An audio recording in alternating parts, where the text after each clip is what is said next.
El tokusatsu no solo trata de héroes y explosiones, también esconde episodios secretos guardados en un cajón, finales reescritos el mismo día del rodaje y avances que prometieron batallas que jamás existieron. Hoy te voy a contar 3 casos reales de los media en el tokusatsu. ¡Comencemos! Kamen Rider Hibiki. El guión del capítulo final que fue cambiado en el último minuto. Hibiki fue planeado para ser una obra experimental, una propuesta diferente a Kamen Rider. Empezó como una de las series más únicas e innovadoras de la era Heisei. Kamen Rider Hibiki se estrenó en el 2005, con una historia más espiritual, centrada en la naturaleza, disciplina y con un gran énfasis en la música. Toei no estaba satisfecho con el enfoque artístico de la serie, y mucho menos con las bajas ventas de juguetes que reportó en el primer trimestre. Así que a mitad de la temporada cambió radicalmente la dirección del proyecto. El productor original, Shigeru Takatera, fue despedido y lo reemplazaron por el buenazo de Shinichiro Shirakura, quien puso al loquito del centro, Toshiki Inoue, para modificar los guiones. A partir del episodio 30, se eliminaron los elementos simbólicos como los kanjis en pantalla, la narración de Asumo y el tono reflexivo de los episodios. La segunda mitad se volvió más frenética, con más batallas, muerte, no quiero que me vayan a quitar el video, de personajes principales, más ritmo, pero menos atmósfera. Cuando llegó el momento de la resolución del arco final, la producción estaba en crisis. Según el propio protagonista, Shigeki Hosokawa, ha comentado públicamente que el guión del episodio final fue entregado el mismo día del rodaje. Se desechó lo que ya se tenía previamente grabado del penúltimo episodio y se regrabó para adaptarse al nuevo guión original. No hubo ensayos, no hubo preparación y el elenco apenas entendía cómo cerraría la historia. El final fue filmado con prisas, cambiando completamente lo que el equipo original había planeado. Por eso, muchos fans sienten que Hibiki es una serie partida en dos. Una primera mitad poética llena de simbolismo y una segunda mitad donde a las prisas vuelven a la fórmula clásica. Y pues aquí, ¿cuál es en los media? Pues el penúltimo episodio, el que originalmente habían grabado. Número 2. El avance del episodio 32 de Kamen Rider Decade. Kamen Rider Decade se estrenó en el 2009 y fue la serie conmemorativa al 10º aniversario de la era Heisei. Como serie de aniversario, Toei planteó una premisa muy ambiciosa, un Rider que viajaba entre mundos alternos temáticos de los Riders de la era Heisei, que cerraría con una gran batalla final. ¿Qué podría mal ir mal? Pues a Toei le ganó la avaricia y decidió acortar la serie a solo 31 episodios para abrir espacio a la siguiente temporada, Kamen Rider W. Así fue como en el 2009 tuvimos 3 Riders en el año. Kiba, que finalizó a principios de enero del 2009, Decade, que comenzó en enero del 2009, y W, que comenzó en septiembre del 2009. El capítulo 31, titulado El Destructor de Mundos, comienza con Tsukasa llegando supuestamente a su mundo original, donde se libra una batalla entre los Riders Heisei y algunos Showa. Todo esto daba a entender que el episodio siguiente, supuestamente el 32, mostraría la conclusión de la Guerra de los Mundos Rider. Pero ese episodio nunca se emitió. El capítulo termina con Kaito disparándole a Tsukasa. Inmediatamente después del avance, con letras grandes dice: "La gran guerra de los Riders llegará al cine". Entre las escenas se dice que Tsukasa está vivo, que Narutaki por fin revelará su verdadera identidad y que Kibala derrotará a Decade. Y ya, a continuación sale el tráiler de Kamen Rider W. El público japonés quedó confundido.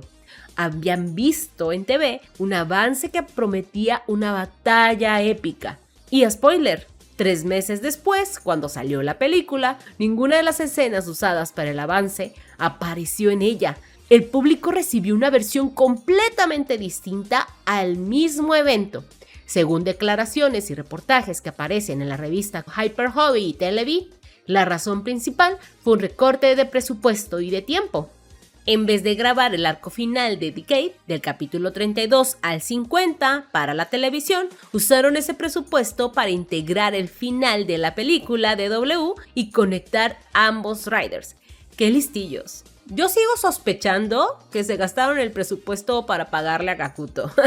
Pero bueno, el capítulo 32 se considera lost media, porque el avance no viene incluido en ediciones físicas del DVD o Blu-ray. Solo fue transmitido por TV Asahi cuando estuvo en emisión. Y sobrevive gracias a el One Piece, la piratería y los falsos, que tomaron el metraje ripeado de televisión, ¿no? La que se transmitió en TV Asahi. Realmente es una de las series que tenían potencial y la avaricia les ganó. Típico de Toei. Maya y Mamori y el episodio 37 al 43 de Gyosuger. Si quieren ver más a detalle la cronología de este escándalo, vean nuestro video anterior donde abarcamos este tema a profundidad.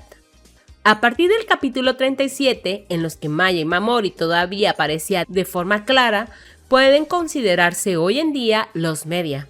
Tras el escándalo, el despido de Maya y la decisión de su reemplazo, las versiones completas de los capítulos 37 en adelante nunca se transmitieron oficialmente.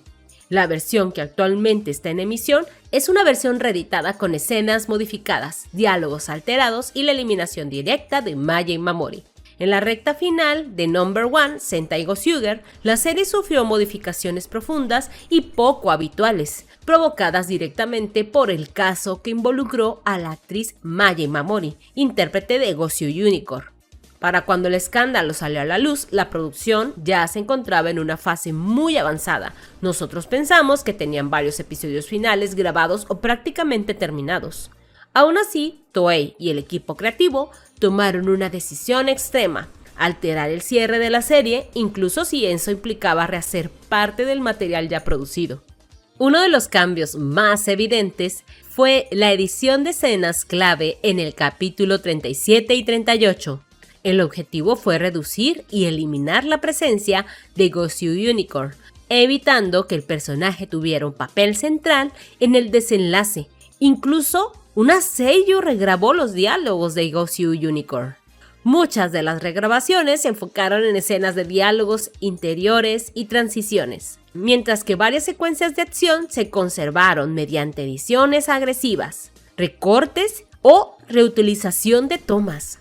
Para cubrir el vacío narrativo dejado por Goshu Unicorn, la producción recurrió a una solución de emergencia: reemplazar a la actriz y que interpretara el mismo personaje para sostener el clímax de la historia en los episodios finales. El episodio 40 es un claro ejemplo de que están a marchas forzadas, ya que se ve que es un especial de Halloween, pero se emitió hasta el 30 de noviembre en vez de octubre. Otro ejemplo es que recientemente el capítulo 41, donde la producción optó por pegar a Koha Kuchida en escenas ya existentes, donde originalmente parecía Maya, en lugar de reconstruirlas desde cero. O simplemente aplicar zooms e insertar a Koha Kuchida en una grabación aparte fuera del cuadro. Esta semana nos enteramos que la serie contará solamente con 49 capítulos. Y habrá que ver cómo cierra el arco final. Pero sin duda será un recordatorio de que el tokusatsu no solo se construye con héroes y villanos, sino que también con decisiones difíciles y soluciones improvisadas, cuando todo se desmorona detrás de cámaras. Se habla mucho de un solo episodio en los media, pero la verdad nosotros creemos que fueron más, sobre todo por los capítulos que han salido recientemente y esas decisiones donde se ve sobrepuesta. Realmente nosotros nos impresiona lo baja calidad que muchas veces se ven inclusive estas ediciones, así que creo que sería también un misterio cuántos episodios realmente se sustituyeron, o si es que fueron todos los que faltaban. Lo descubriremos en los episodios restantes. Bueno, sería todo por el día de hoy. Yo soy Clea. No se olviden darnos like, compartir, suscribirse y seguirnos en todas nuestras redes sociales. Gracias. Bye, chao. Y a quienes están por ahí, les invito a que se suscriban al canal de Gata Gorda en YouTube. Muchos saludos a todos y ahí les encargo.